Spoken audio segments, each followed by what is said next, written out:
These are jungle fowl, which it was traced back that all domesticated chickens, species that we know now,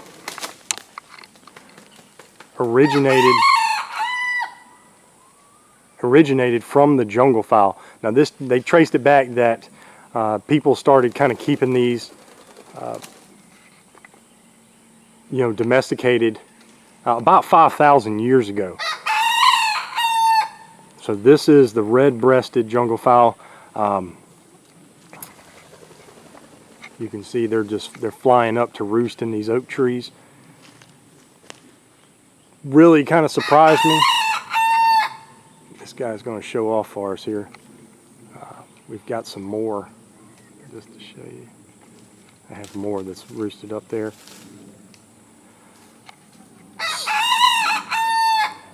Until I got these birds, all I ever had was just some dual-purpose birds, like the Buff Opingtons, Plymouth Barred Rocks, Production Reds, Rhode Island Reds. And those, obviously those type of birds, they don't do any type of roosting in trees like this. But the reason that I went out on a quest to find these birds, you can see that's it's a female there, and then actually this rooster's getting ready to fly over. But the reason I went out on a quest to find these birds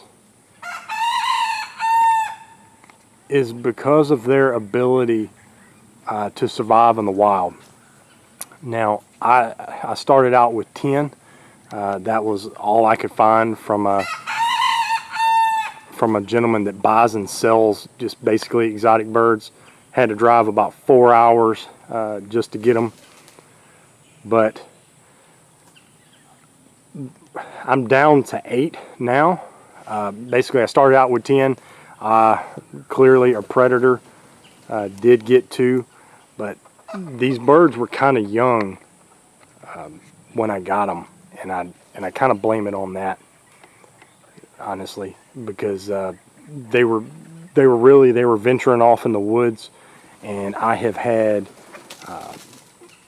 some pretty bad issues with bobcats catching my chickens in the past. I mean, there was a time that I had as many as 50 dual-purpose chickens, and in about a week's time I lost 11. So there was a reason why I went with these birds. Now, really, I mean, for my sake, I don't really expect to get like eggs or anything off of these birds. Not even a real good variety for meat or something like that. We'll see about that. But the main thing is that I have actually been to areas where these birds actually are living sustainably in the wild. I mean, they're not part of any type of farms or anything like that. It's actually like jungle environments, and they thrive just like wild game. And so really enticed me to try to bring these birds onto the homestead here and see, how they do. And at first they were really showing that they were going to follow a lot of the same traits as the other chickens that I already had.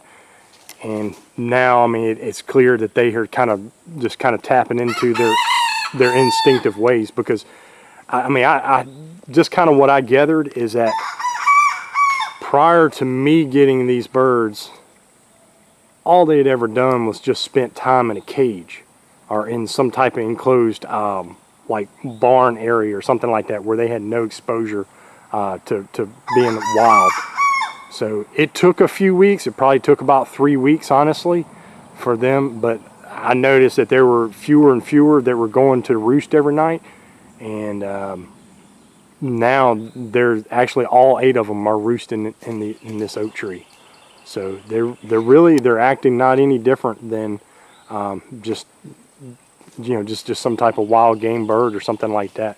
They don't roost at all inside the coop that I had built for them. So we'll see. Maybe maybe in a year I can provide an update. I'd love to breed these things and kind of, you know, help them spread out and kind of become a little more sustained here on the homestead. I don't really want to treat them like just some domesticated chickens or something like that, you know. But anyway, a lot of history with these birds, you know. Supposedly all chickens that we have today trace back to this breed of bird. So this is the red-breasted jungle fowl.